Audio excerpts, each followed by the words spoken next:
This is Hope and Help with Doctors Michelle and Mark Sherwood. Insights and interviews with a dose of straight talk to help you enjoy optimal health in all areas of life. Welcome to Hope and Health. I'm Dr. Mark Sherwood, and today we're continuing our series on hormones. If you missed earlier episodes of this important series, I highly recommend them. Today's episode is brought to you by our online course, Hormones. Understand and balance your hormones naturally. Just go to sherwood.tv/hormones to learn more and enroll. This 17-session course is only $19.99 and includes $30 in bonuses, including a discount on hormone-related treatment at our clinic, where we serve patients from around the world. So welcome again. Hey, happy day. Hope and Health. So we are on the road, so that's why we have a unique position right now. We're going to continue our discussion on the hormones. Just remember that the devil tries to attack your physical health. He'll try to get you thinking about that, talking about that, dwelling on that, focusing on that. And if he can get you focusing on that, he can get you focusing off the Lord, right? Oh, that's right. And then, of course, if you are not focused on your health long enough, here comes that chronic sickness and disease that you spend all kinds of time doing other things like going to the doctor, having procedures, pills, medications, instead of just living a healthy lifestyle. Yeah, remember, you weren't born with a medication deficiency. That's very key to understand. So we'll have our show today, or tonight, I guess I should say, in about 4 sections, and we'll break those down nice and neat for you. And then we've got some really good perspective to share, and then a really, really cool, strong devotional a little bit later. So hang tight and just really enjoy what we're imparting into you right now. We want to begin, as always, with a brief description of those 7 core foundational principles that we really need to understand.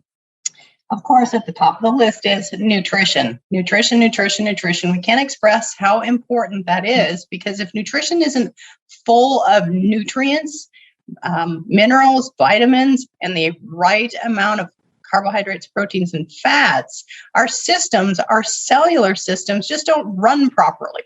So every single solitary cell in your body is requires certain nutrients to function optimally. And as time goes by, a lot of symptoms show up that don't necessarily need to be there. It's because our food intake is so poor. It really is poor, and it affects the next one, called sleep.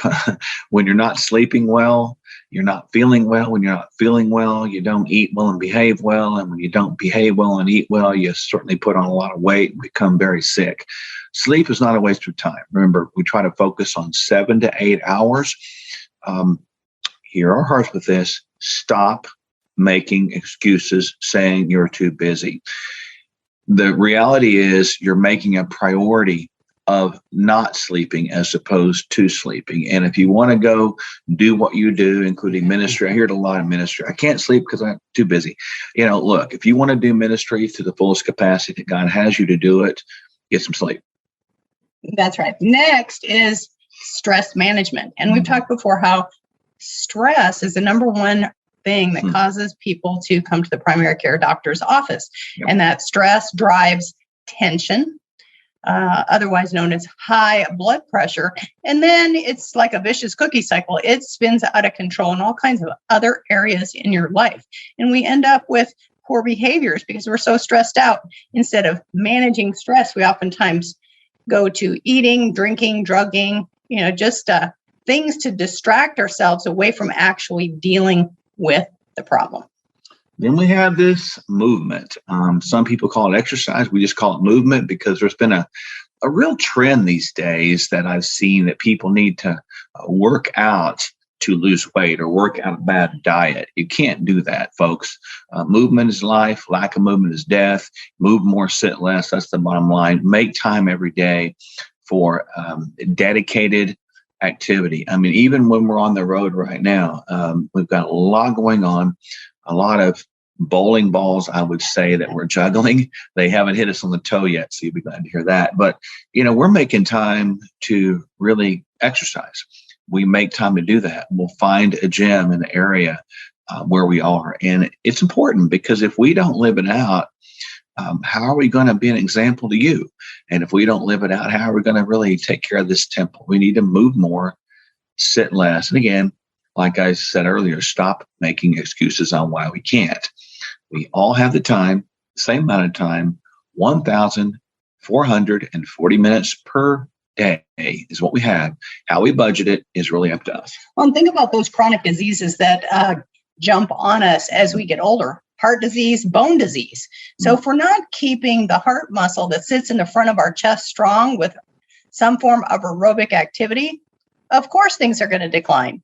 And if we're not keeping the bones and the muscle strong with some sort of resistance training, of course things are going to decline. And as we lose muscle and bone, that's called frailty. And frailty is a disease. So fitness should be part of your lifestyle.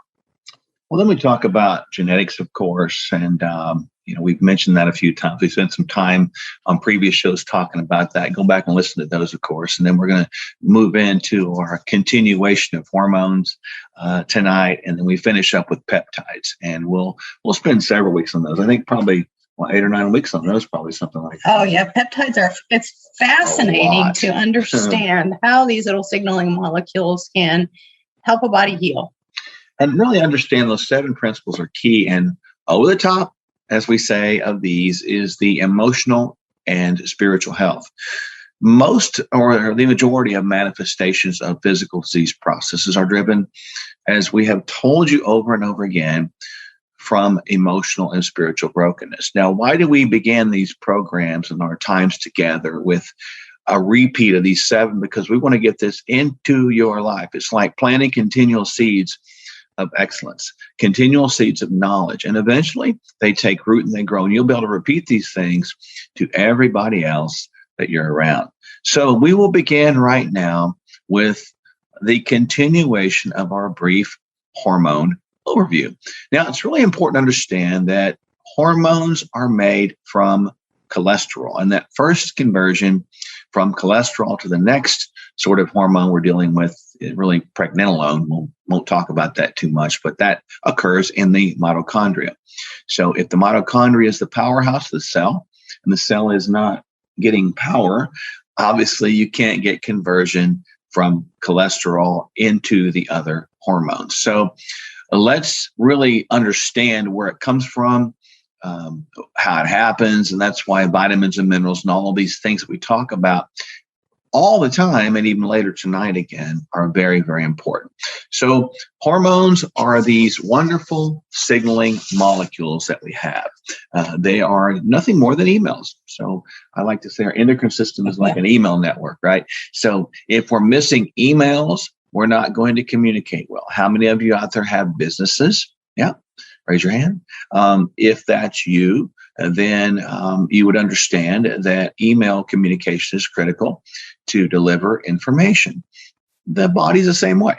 If we're not able to deliver information and the emails go away, which they do typically at menopause and typically at andropause, we would begin to have a suffering of information. So there are important hormones we want to cover. Yes, and at the top of the list is that thing called cortisol. We've talked about that before. Insulin, the blood sugar hormone, leptin, the satiety hormone. Then there is also estrogen, progesterone, testosterone, DHEA, which stands for dihydroepiandrostenedione. You know what I like to say to that?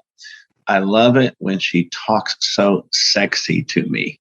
Dihydroepiandrostenedione. Man, that is just the best ever. You guys ignore our unique sense of humor. That's still important, though. And then last but not least is that hormone called thyroid. Yeah. And so tonight we're going to jump into that thing called thyroid. That's a big one because thyroid is very complex. A lot of times people are running around today with this concept of thyroid disease, like Hashimoto's thyroiditis. We'll talk about that, about what that is in just a moment as we have time. But a lot of people are rolling around today with hypothyroidism. So why don't you give us a quick overview on the thyroid? Well, the thyroid is a gland that sits in your neck. It's got two lobes that are connected to each other by what's called the isthmus. The thyroid is one of the main metabolic glands in the body, meaning that it regulates metabolism. It regulates how your bowels move. People with hypothyroid have constipation, dry skin. They lose their eyebrows. They lose their mental function, or they have foggy brain. Thyroid is also related to all the other hormones. So if the thyroid is dysfunctional, it's going to affect the communication signals with all of the other glands in the body. Now, one of the most common causes of hypothyroidism is something called Hashimoto's thyroid disease. And that's an autoimmune disease condition that oftentimes is set in motion by a poor lifestyle. That's right. We've talked about those receptors in the gut, like the toll receptors in the gut, that's the lining, the cellular receptors that keep things out, foreign invaders out. So if the gut gets leaky, it can predispose you to autoimmune conditions, specifically Hashimoto's thyroid disease. Now, there are other diseases that are related to the thyroid, like thyroid cancer, or even euthyroid sick syndrome, which means all the thyroid numbers are normal. However, the individual is symptomatic with those symptoms that we talked about earlier: constipation, weight gain, foggy brain, dry skin, losing the eyebrows, and the list goes on. We'll probably continue our discussion with thyroid next week because there's so much. So I want to go back just real quick and really understand the connection between insulin, cortisol, leptin, leading us to now thyroid. So let's understand this for a moment. Blood sugar, as we talked about previously, comes up, and that signals the pancreas to drive up or produce a hormone called insulin. Insulin then comes up with its job to sort of grab on or interact with glucose to knock on nearby cells in the liver and the muscles to say, hey, I've got some glucose for you that we can store for later energy. Now, understanding that we can become insulin resistant by creating too much glucose, and eventually the insulin signal, when the cells are full, the cells will resist the signal to insulin. I mean, that makes sense. Now, understanding too that when we have a lot of stress going on, cortisol is produced. That's the stress hormone, and cortisol is known as a glucocorticoid, meaning glucose corticoid.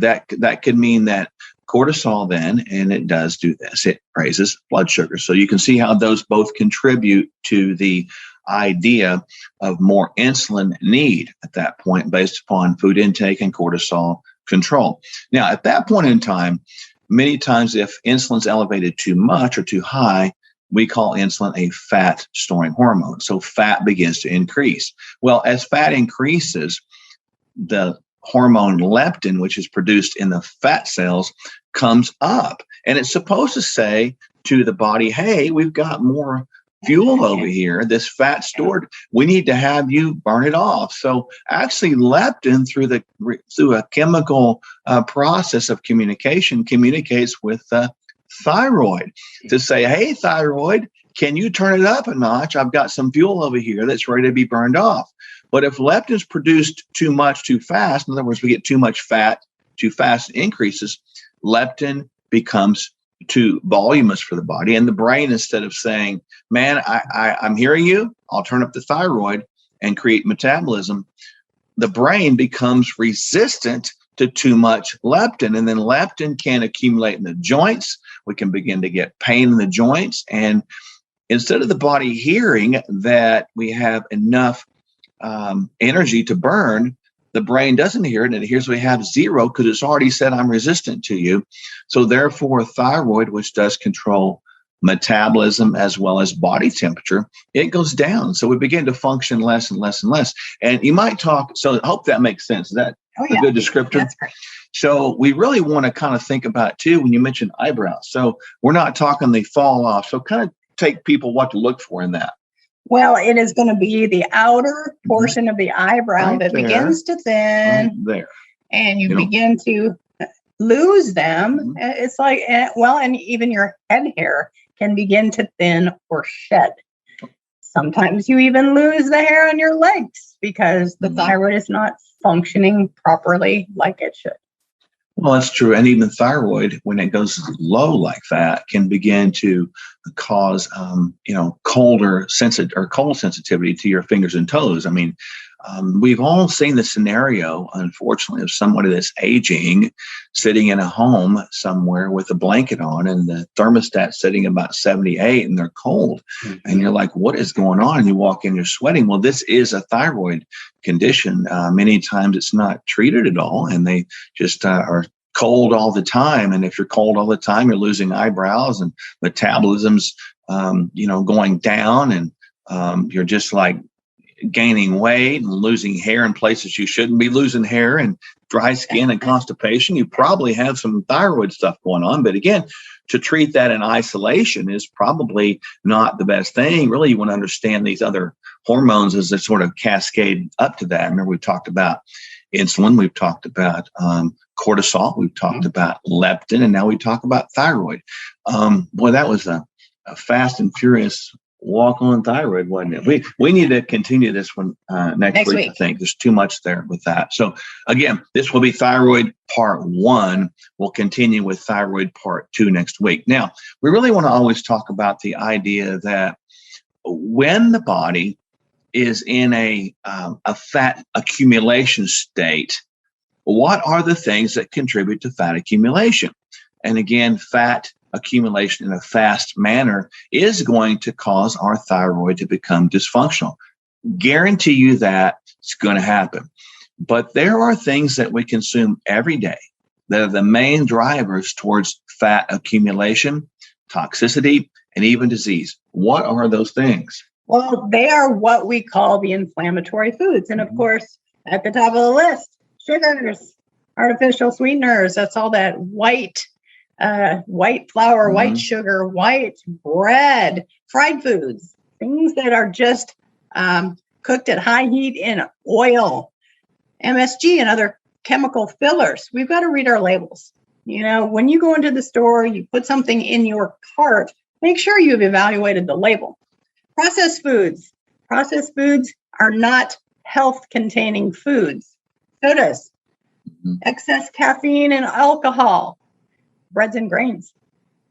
Then others, maybe yeast, corn, and soy. These are inflammatory, disease-causing to everyone, all generations, young and old, all the time. All the time. And I see it so many times, folks, and hear our hearts with this. We tend to feed our kids these things, and we say, well, they're little or skinny and it's not going to hurt them. I'm telling you, it's going to hurt them right now. Stop it, because we're setting a tone in motion that they're going to repeat when they become adults. And look, we were not exposed to this manner or volume of inflammatory foods as children. We weren't. That's why we didn't have the problems that younger people are having these days with depression, weight gain, and really the feminization, if you will, of America happening because of all these chemical estrogenic compounds. So these inflammatory foods are to be avoided. They really are at least significantly limited, and not to be celebrated as something good. That is disturbing, and that's not well thought out, folks. Listen to our heart there. We are not being critical of anyone. We're simply saying, think through the process of your decisions based upon what you do. And trust me, God is not going to direct anyone to put anything in their mouth, not even one time, their mouth, their eyes, or ears, that would destroy the physical body that he created in his own image. That won't happen.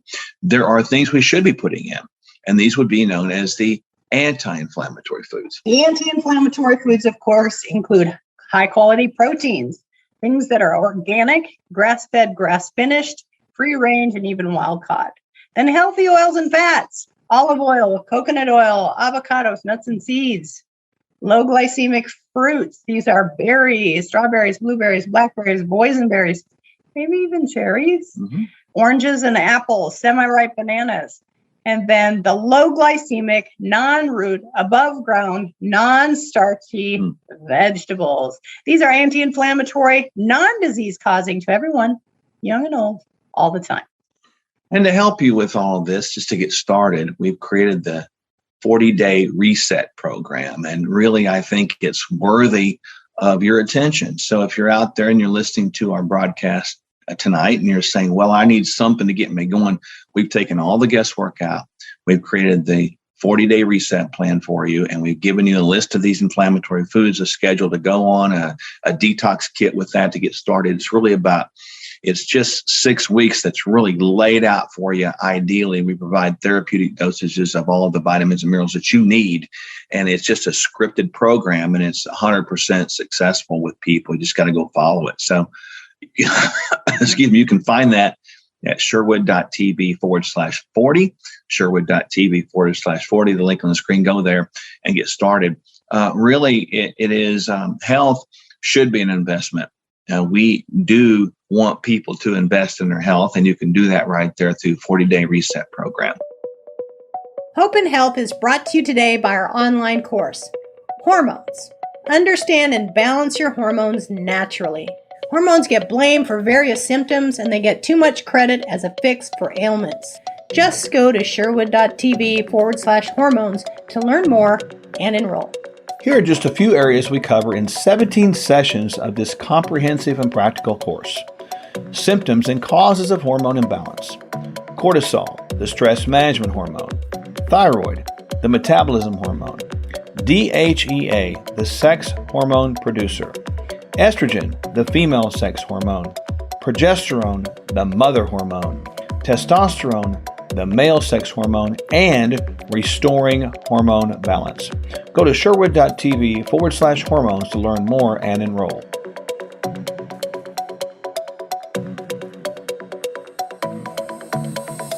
Welcome to The Perspective. For tonight's perspective, we're going to talk about something that is very, very much in the news today.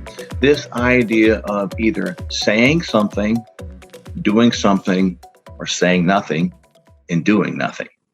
A lot of people are in a world of confusion today where there's anxiety. What can I do? Some people say I can't do anything. They just give up and let it happen.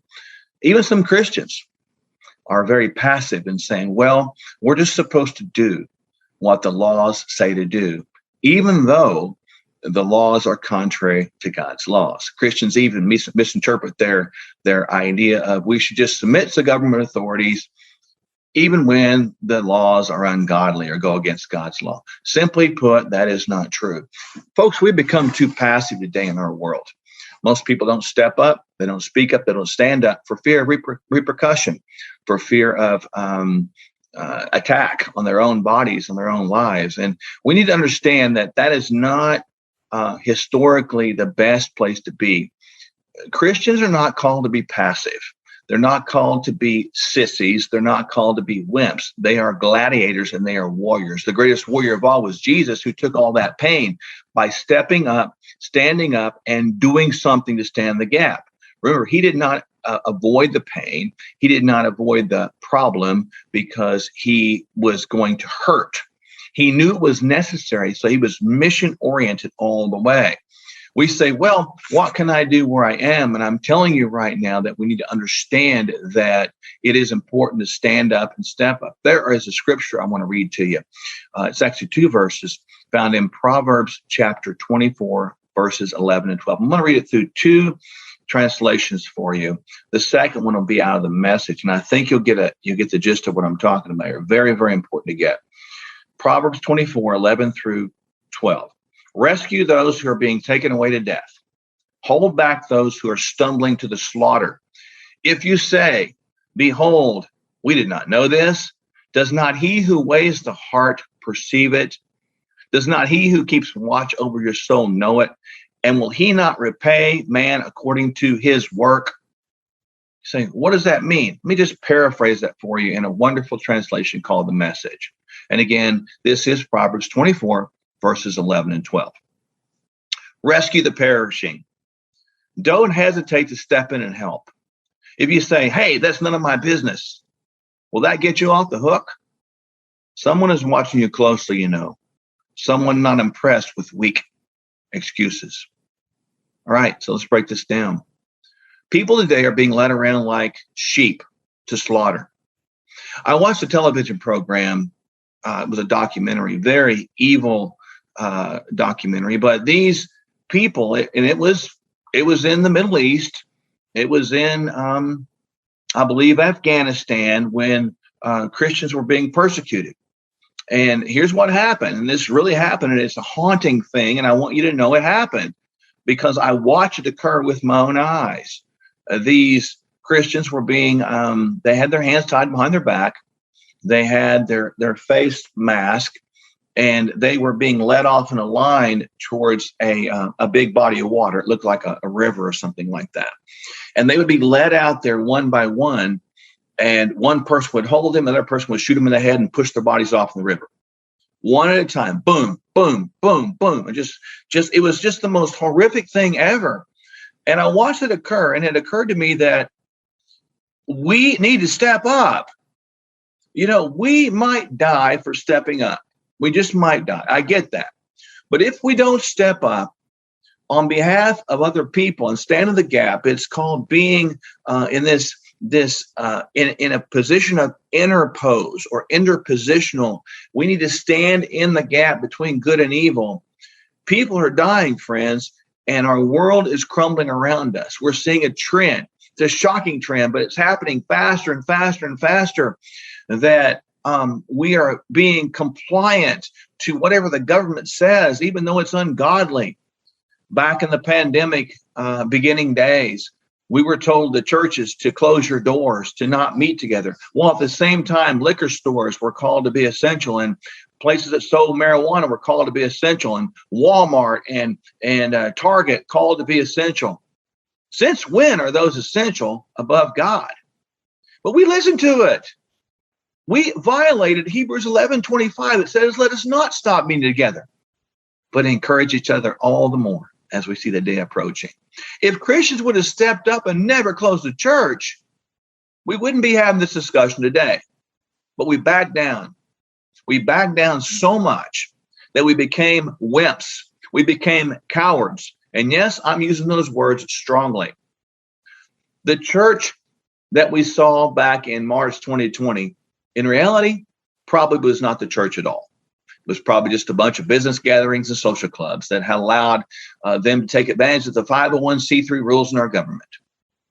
But nonetheless, the church, like a cruise ship, has been turned over. It's been capsized. Some people are walking on water. Some people are treading water. And some people are drowning. Perhaps those walking on water are the remnant, the ones that are standing up and are going to keep their eyes on God. They're going to stand the gap for those that are perishing. They're going to step up, stand up, and speak up. We have no choice at this point in time, Christian, but to step up. We must say something. We must do something. To say nothing is to say something. To do nothing is to do nothing. And when you say nothing and do nothing, you made a stand for nothing. It's time to step up. No more cowardice. No more back down. No more lacking courage. No more fear. Step up. Friend, there is no virus. There is no pandemic. There is no rule. There is no law. There is nothing man can do to take you down. If God is for you, what can man do against you? The Bible says, greater is he that is in you than he that's in the world. And I believe that. It's time to let God show himself mighty. It's time to let God show himself strong. It's time to let God show up, and do mighty things in your life. If he can part the Red Sea that's in front of you, if he can drive out the giants that are surrounding you to clear a path for you, I'm sure that any obstacle coming your way that's in front of you or that is before you, that he can make a way. Friend, let's stand up. Now's the time, not tomorrow. Do your part right now where you are. And I ask God to give you that illumination on where to stand up and when to speak up to rescue those who are perishing. It is our business. We can't say it's not ours. It's our business. That's what God called us to do, to stand up, speak up, to glorify his name at all times. Welcome again to the wonderful time we get to have devotion with you. This is a big one because tonight we're going to talk about the concept of 80-20. Many times in the world today, people talk about 80-20 kind of being good enough. Like, well, you know, I'm doing this 80%. We typically sort of put that in the context of diet or lifestyle, but it's beyond that. I'm going about 80% in my spiritual walk. I'm going about 80% in my emotional walk. I'm going about 80% in my physical walk. But is that the best we can do? Really? Do we need to fall victim of the comparison syndrome that is, at least I'm doing better than Michelle. At least Michelle's doing better than Mark, you know, or whatever. I'm doing better than Pastor Dave or whatever. You get the idea. But the point being is we need to understand that going all the way is not a comparison as to what it means to each of us as human beings, but what it means to God with the standard he set. So what standard did Jesus set? What was that standard? We're going to read a passage of scripture tonight found in Matthew 26, verse 36 to 39, one of my favorite passages of the Bible, and you'll understand why. Then Jesus went to his disciples to a place called Gethsemane, and he said to them, "Sit here while I go over there and pray." He took Peter and the two sons of Zebedee along with him, and he began to be sorrowful and troubled. Then he said to them, "My soul is overwhelmed with sorrow to the point of death. Stay here and keep watch with me." Going a little farther, he fell with his face to the ground and prayed, "My Father, if it is possible, may this cup be taken from me. Yet not as I will, but as you will." Well, let's set the tone. This is Jesus and the sons of Zebedee were James and John. So this is Peter, James, and John. So just prior to this, they had the last or final supper. And at that moment in time, you know, they're going around the table eating the bread and drinking the wine, this last supper. And remember, Judas left them because he went to go betray Jesus, and Judas left the meeting. So Jesus and these now 11 guys are going out to pray in the garden, and Jesus knows what's coming. You know, he knows that the next or early in the morning, he's going to be arrested, falsely tried, crucified, and is going to be killed. And he knows the blows, the pain, and the humiliation that he's all going to take that are going to go overtake him. And he also understands that all of his friends, these 11 guys, are all going to betray him and run away. So he's going to the garden there to pray. And the powerful thing is he takes his three closest guys, Peter, James, and John, and he tells them to sit down. You just sit here and keep watch and pray. Now, how many times has someone asked you to sit here, keep watch and pray, while they went a little farther? They went a little farther. Jesus went a little farther. That's the key words. I want you to think about that, going a little farther. Peter, James, and John's only had the ability to go so far. Jesus went a little farther. He went a little farther and he prayed that prayer. "My Father, is it possible? May this cup be taken from me, yet not as I will, but as you will." And he's saying basically, I don't know what's coming. I don't really want to do this. But is there any other way, Father? Really? Is there any other way? So Jesus is out there hanging out by himself, going a little bit further. And he comes back, actually, the first time, he comes back twice more and finds Peter, James, and John and the rest of his disciples sleeping, and before returning to the same place and praying the same prayer. So this is a three-peat. Boom, boom, boom. He does the same thing. Stay here, goes a little further, comes back, goes a little further, comes back, goes a little further. So he shows you by example that each time he's not turning back. Each time of those three, he continues to go a little further. Now, how many times remember when we were little asking our parents, "How far is it? Are we going somewhere?" Do you ever ask that question? Oh, every time we went somewhere. Yeah. And the response typically was, "We're just almost there. We're just almost there." And then you'd ask again, "Well, how far is it?" You know, and How much longer? Almost there. You know, it was just on and on and on. And it's funny to think about that now because the parents knew how far to go, but the kids really didn't. But the kids did it anyway. But today, we sometimes wonder how far we need to go. Our Father knows how far we need to go, and he will strengthen us to go all the way. Do we have the courage to go all the way like Jesus did?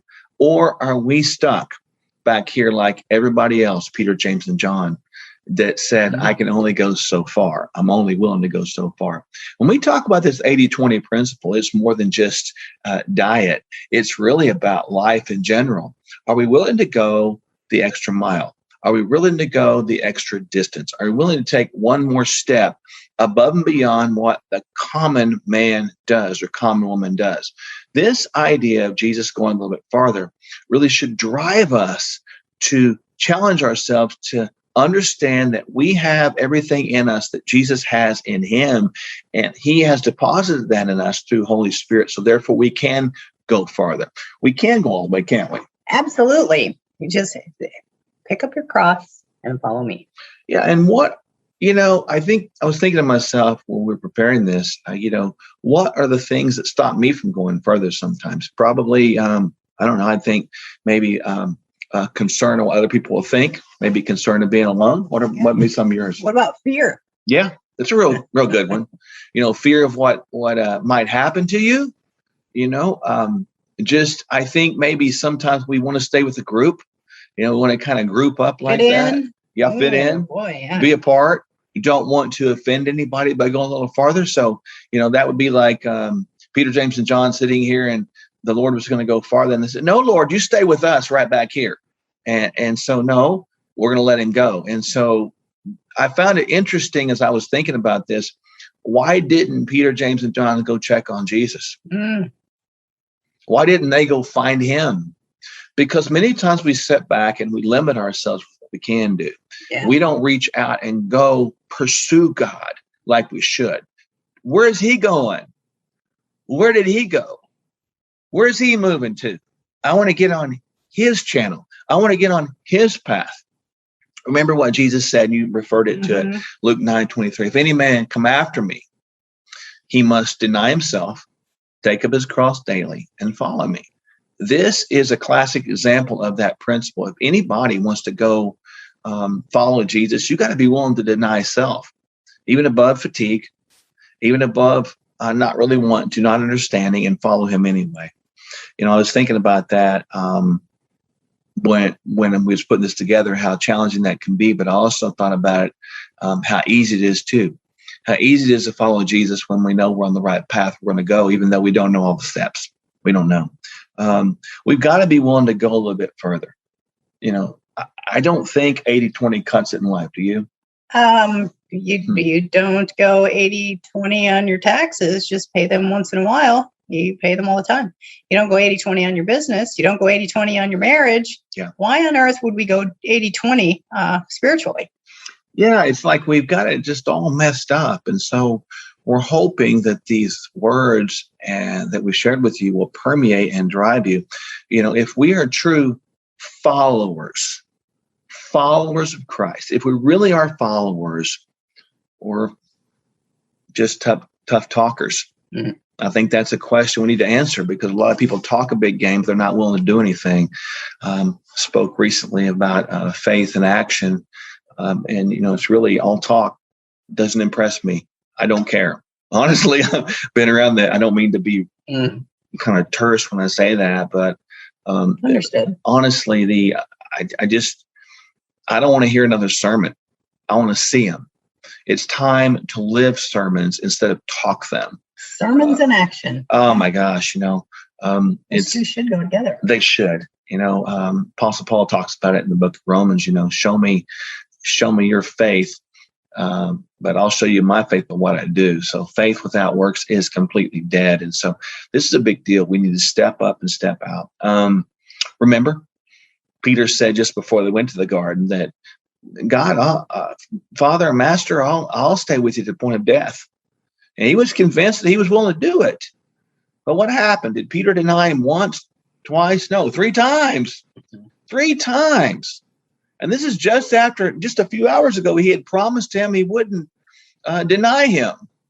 To deny Christ is to not follow Christ. To not follow Christ is to deny Christ. To not go all in is to not trust him fully. And that's the way it is. To not go all in and not trust him fully is to deny his power in you to take you where you need to go.